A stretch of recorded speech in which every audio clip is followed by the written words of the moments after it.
آدم المبارک کی 8 تاریخ ہے اور سورہ اعراف کی آیت نمبر 38 کے حوالے سے درس قرآن کا عنوان ہے گمراہ قوموں کا انجام۔ یہ سورہ اعراف کی آیت ہے اور سورہ اعراف کے اندر اللہ رب العالمین نے وہ عہد الگ بھی بیان کیا ہے کہ تمام اولاد آدم سے اللہ رب العالمین نے آدم علیہ السلام کی پیٹھ میں جب تھے تب یہ عہد لیا تھا کہ کیا میں تمہارا رب ہوں، اور سب نے عہد کیا تھا کہ کیوں نہیں، اے اللہ تو ہی ہمارا رب ہے۔ اللہ رب العالمین نے فرمایا کہ ہم نے یہ عہد اس لیے لیا ہے کہ کل یہ نہ کہو کہ ہمارے باپ دادا نے شرک کیا تھا اس لیے ہم نے بھی کیا تو ان کی وجہ سے ہمیں عذاب کیوں دے رہا ہے، یہ عذر تم نہ پیش کر سکو۔ اسی طرح سے اللہ رب العالمین نے اسی سورہ اعراف کے اندر بھی بیان کیا ہے، اس سے پہلے کی آیات آپ پڑھیں گے تو وہاں بیان ہوا ہے کہ آدم علیہ السلام کو اللہ تعالیٰ نے زمین پر اتارتے ہوئے کہا تھا کہ فَإِمَّا يَأْتِيَنَّكُم مِّنِّي هُدًى فَمَنْ آمَنَ وَأَصْلَحَ فَلَا خَوْفٌ عَلَيْهِمْ وَلَا هُمْ يَحْزَنُونَ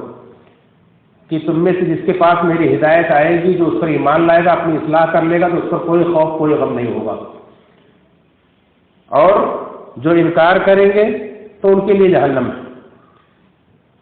اور اللہ رب العالمین نے تفصیل کے ساتھ بیان کیا ہے کہ جو اللہ رب العالمین کو جھوٹ کرتے ہیں، اللہ کی آیتوں کو جھٹلاتے ہیں، ان کے لیے دوزخ ہے، وہ سب سے بڑے ظالم ہیں۔ ایسے ہی گمراہوں کا تذکرہ اللہ رب العالمین نے آگے کیا، ان کا انجام بیان کیا ہے کہ وہ ان کا انجام کیا ہوگا، اور یہ اخروی انجام ہے،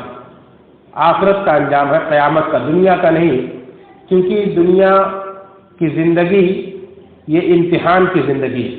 یہاں کا نفع نقصان یہ عارضی ہے، بہت مختصر ہے، بہت کم ہے۔ اصل نفع نقصان تو آخرت کا نفع نقصان ہے۔ ابھی آپ سورہ اعلیٰ میں جو آیت ہر وتر کی نماز میں آپ سنتے ہیں، اللہ نے فرمایا وَالْآخِرَةُ خَيْرٌ بل تُؤْثِرُونَ الْحَيَاةَ الدُّنْيَا، بلکہ تم دنیا کی زندگی کو ترجیح دیتے ہو، وَالْآخِرَةُ خَيْرٌ وَأَبْقَىٰ، حالانکہ آخرت کی زندگی یہ زیادہ بہتر ہے، زیادہ باقی رہنے والی۔ تو دنیا کی زندگی آخرت کے سامنے کچھ بھی نہیں، اور آخرت کا خسارہ یہ اصل خسارہ ہے۔ اللہ نے فرمایا قُلْ إِنَّ الْخَاسِرِينَ الَّذِينَ خَسِرُوا أَنفُسَهُمْ وَأَهْلِيهِمْ يَوْمَ الْقِيَامَةِ، اے نبی آپ کہہ دیجئے کہ اصل خسارہ، اصل نقصان یہ ہے کہ جن لوگوں نے اپنا اپنے اہل و عیال کا آخرت میں قیامت کے دن خسارہ کر لیا، نقصان کر لیا، تو یہ خسارہ اصل ہے۔ اللہ رب العالمین نے وہاں مجرموں کا حال بیان کیا، ان کا نقشہ کھینچا ہے، فرمایا قَالَ ادْخُلُوا فِي أُمَمٍ قَدْ خَلَتْ مِن قَبْلِكُم مِّنَ الْجِنِّ وَالْإِنسِ فِي النَّارِ، کہ اللہ تعالیٰ ان سے کہے گا، ان مجرموں سے، کہ چلو ان امتوں کے اندر، یعنی ان امتوں کے ساتھ جو تم سے پہلے گزر چکی ہیں، ان کے ساتھ، چاہے وہ جنوں میں سے ہو انسانوں میں سے ہو، تم بھی داخل ہو جاؤ، کہاں؟ فی النار، جہنم کے اندر۔ تم سے پہلے جو انسانوں جنات گزر چکے ہیں ان کے ساتھ تم بھی جہنم کے اندر داخل ہو جاؤ۔ آگے اللہ نے بیان فرمایا کلما دخلت امۃ لعنت اختہا، جب جب کوئی امت جہنم کے اندر داخل ہوگی تو اپنی بہن پر لعنت کرے گی، یعنی اپنی جیسی امتوں پر لعنت کرے گی، جو اس سے پہلے امتیں گزری ہیں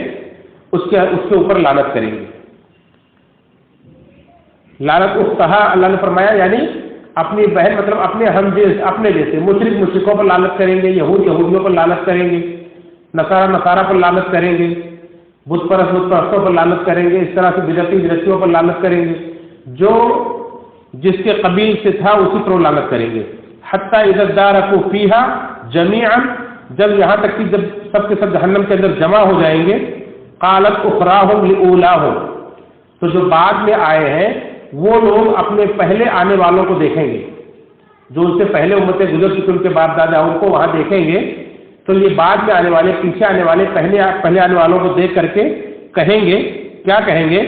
ربنا ہؤلاء اضلونا،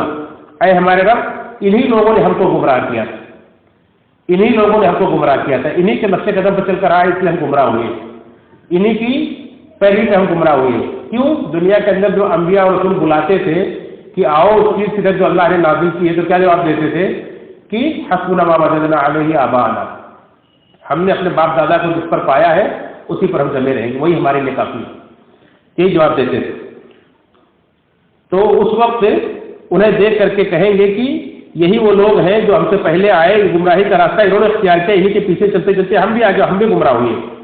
تو اے اللہ کیا کر، فآتہم عذابا ضعفا من النار، اے اللہ انہیں جہنم کا دگنا عذاب دے، ڈبل عذاب دے ان کو. تو اللہ تعالیٰ فرمائے گا قال لکل ضعف، اللہ تعالیٰ فرمائے گا کہ سب کے لیے ڈبل ہے، سب کے لیے دگنا ہے. ولکن لا تعلمون، لیکن تم جانتے نہیں.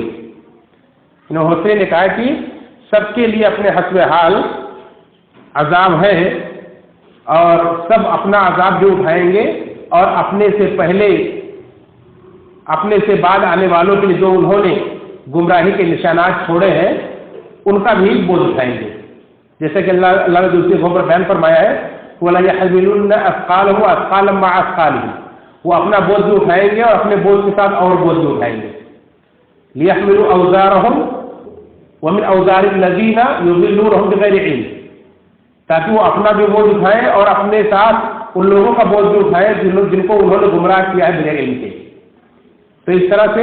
جو خود گمراہ ہوئی اپنا بھی عذاب چکھیں گے، اور جن کی گمراہی کا ذریعہ اور سبب بنے ہیں ان کی گمراہیوں کا بھی بوجھ اٹھائیں گے. کیونکہ اللہ رب العالمین کا دستور ہے کہ جو کوئی برا طریقہ ایجاد کرتا ہے تو جتنے لوگ بعد میں اس پر چل کر آتے ہیں ان سب کے برابر اس میں بھی اس کو حصہ ملتا ہے. جیسے ایک مثال سے آپ سمجھیں کہ اللہ کے رسول صلی اللہ علیہ وسلم نے فرمایا کہ دنیا کے اندر جتنے بھی ناحق قتل ہوتے ہیں، سب سے پہلے جو قتل ہوا ہے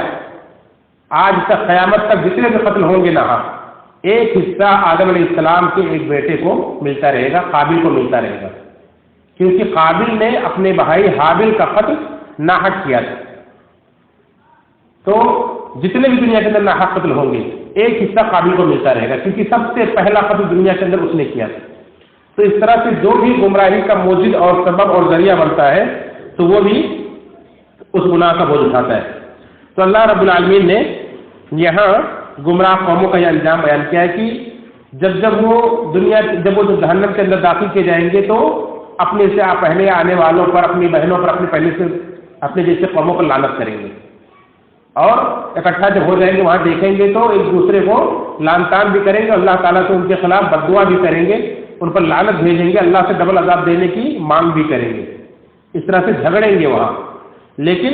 ظاہر سی بات ہے وہاں کوئی فائدہ نہیں ہوگا. جیسا کہ سورہ بقرہ کے اندر اللہ نے بیان فرمایا کہ وَلَوْ تَرَىٰ إِذِ الْمُجْرِمُونَ وَلَوْ تَرَىٰ إِذْ تَبَرَّأَ الَّذِينَ اتُّبِعُوا مِنَ الَّذِينَ اتَّبَعُوا وَرَأَوْهُمُ الْعَذَابَ وَتَقَطَّعَتْ بِهِمُ الْأَسْبَابُ، کہ اے نبی اے کاش کو منظر آپ دیکھتے جب ان کی وہ مقتدا، وہ ان کے رہنما جن کی دنیا کے اندر پیروی کرتے تھے، وہ ان سے برات کا اظہار کر دیں گے، اپنے پیروکاروں سے برات کا اظہار کر دیں گے اور ان کے آپس کے رشتے کٹ جائیں گے. جب وہ عذاب دیکھیں گے تو ان کے آپس کے رشتے سے ٹوٹ جائیں گے، ختم ہو جائیں گے. وقال الذين اتبعوا لو ان لنا كرة فنتبرأ منهم كما تبرأوا منا، تو وہ لوگ جو دنیا کے اندر ان کی پیروی کرتے تھے، ان کے پیچھے چلتے تھے، وہ کہیں گے اے کاش کہ صرف ہمیں دنیا میں ایک بار اگر جانے کا موقع ملتا تو ہم بھی ان سے ایسے ہی برات کا اظہار کر دیتے جیسے آج بھی ہم سے بری ہو گئے. اس طرح سے ایک دوسرے سے برات کا اظہار کریں گے. آج دنیا کے اندر اگر کسی کے باپ دادا کے بارے میں کچھ کہہ دیا جائے کہ وہ تو گمراہ تھے، وہ تو صحیح راستے پر نہیں تھے، تو انسان آپس سے باہر ہو جاتا ہے کہ ہمیں چاہے کچھ بھی کہہ لو لیکن ہمارے باپ دادا کے بارے میں ہم برداشت نہیں کریں گے. وہاں یہ دوستیاں ختم ہو جائیں گی بلکہ دشمنی میں بدل جائیں گی. وقال الذين كفروا ربنا ارنا الذين اضلانا من الجن والانس نجعلهما تحت اقدامنا، اس دن کافر کہیں گے کہ ہمارے رب ہمیں ان جناتوں انسانوں کو دکھا دے جو دنیا کے اندر ہماری گمراہی کا سبب بنے. نجعلهما تحت اقدامنا، آج ہم انہیں اپنے پیروں سے رولیں گے. لیکون من الاسفلین، تاکہ وہ خوب رسوا اور خوب ذلیل ہو، انہیں ہم نیچا دکھائیں. اس طرح سے ان سے جن کو آسروں پر بٹھاتے ہیں اور جن کے نقش قدم پر چلنے کو فخر سمجھتے ہیں، انبیاء کے راستے کو ٹھکرا دیتے ہیں، ان کے بارے میں ان کے اندر یہ بغض ہوگا، یہ غصہ ہوگا اور ان کو وہ لعنت و ملامت کریں گے. قالوا انا اطعنا سادتنا وكبراءنا فاضلونا السبيل، کہیں گے اے ہمارے رب ہم نے اپنے بڑوں کی بات مانی، اپنے سرداروں کی بات مانی تو انہوں نے ہمیں راستے سے گمراہ کر دیا. اللہ آج ان کو ڈبل عذاب دے. ربنا آتهم عذابا ضعفين من العذاب والعنهم لعنا كبيرا، اے ہمارے رب آج انہیں ڈبل عذاب دے اور ان پر بہت بڑی لعنت کر. اس طرح سے اپنے غصے کا اظہار کریں گے، افسوس کریں گے، یوم یعض الظالم علی یدیہ، اپنے ہاتھوں کو چبائیں گے، وہ یقول یا لیتنی اتخذت مع الرسول سبیلا، اور کہیں گے کاش کہ میں نے دنیا کے اندر رسول کا راستہ اپنایا ہوتا۔ یہ سارے انجام ان کے ہوں گے کہ رسول کے راستے کو چھوڑنے کی وجہ سے، باپ دادا کے راستے پر چلنے کی وجہ سے، گمراہوں کا راستہ اختیار کرنے کی وجہ سے وہ اس دن ایک دوسرے پر لعنت و ملامت کریں گے، ایک دوسرے پر غصے کا اظہار کریں گے اور ان کے لیے ڈبل عذاب کی مانگ کریں گے، سب کچھ کریں گے، لیکن وہاں کوئی فائدہ نہیں ہوگا۔ اللہ رب العالمین دنیا کے اندر اسی لیے سب کچھ بیان کر دیا ہے، واضح کر دیا ہے کہ کوئی عذر، کوئی ان کے لیے حجت باقی نہ رہ جائے، اور یہ چیز وہاں ان کے حسرت میں اور اضافہ کرے گی۔ اللہ تعالیٰ نے فرمایا ہے کہ کذالک نوریہم اعمالہم حسرات علیہم، اس طرح سے ان کے اعمال ہم انہیں دکھائیں گے تاکہ وہ اور حسرت کریں، یہ حسرت کا باعث ہوں گے کہ سب کچھ ہمیں بتایا گیا تھا، رسول ہمیں سب کچھ کھول کھول کے دکھاتے تھے، رسول کے راستے کی طرف بلانے والے ہمیں سب کچھ بتاتے تھے، لیکن ان کی بات پر ہم کام نہیں کرتے۔ یا ویلتا یا لیتنا اطعنا اللہ واطعنا الرسول، اے کاش کہ ہم اللہ کے رسول کے اطاعت کر لیے ہوتے، اس وقت صرف حسرت رہ جائے گی۔ یہ گمراہ قوموں کا یہ انجام اللہ رب العالمین نے بیان فرمایا ہے۔ اللہ سے دعا ہے رب العالمین ہم سب کو ان کے نقش قدم پہ چلنے سے بچائے اور ہمیں جب تک زندہ رکھے، اللہ اس کے رسول صلی اللہ علیہ وسلم بتائے ہوئے طریقے پر زندہ رکھے۔ آمین، تقبل یا رب العالمین۔